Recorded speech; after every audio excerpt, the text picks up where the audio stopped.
uyu munsi turi mu karere ka Rubavu hafi neza na Petite Barriere ku muhanda w'amadepo, ahantu dukunze kwita imbere yo kwa Papa Jafari. Kwa Papa Jafari hari akarubine gahari, aho imbere yaho hari vene imanuka ikomeza mu Kizungu, niho tuje kubereka iyi parisene nziza igurishwa. Karibu tubereke. Giye kumanuka ndagarukira ahantu aho iyi pariseri irangirira. Ibiciro turaza tubibabwire mu kanya, tubashishikariza gukora follow, subscribe ku mbuga zacu zose. Karibu, stay tuned.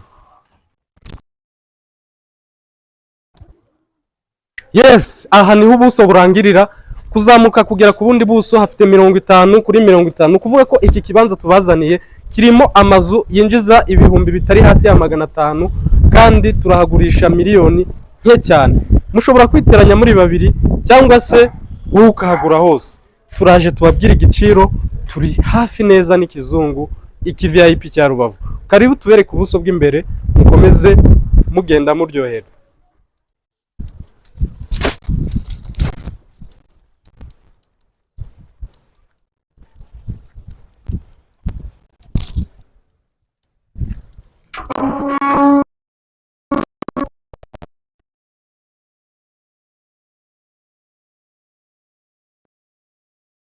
Yose iyi nzu iri hano muno muri urupangu harimo imiryango igera mu miryango 7. Iyo senjeza amafaranga ushobora kuza ugahita ukomerezaho gahunda zawe zose z'imyubakire. Muduhamagare kuri 078 387 turakwibutsa ko iki kibanza gifite ubuso bungana n'igihumbi. Ubuso bungana n'igihumbi haba harimo ibibanza bitatu tugendeye kuri pura y'akarere isanzwe, kuko ubu guhera ku buso 300 baguhereza pura cadastre, kuvuga ngo baguha ibyangombwa by'imyubakire buryo ushobora guhashyira inzu mu buso 300.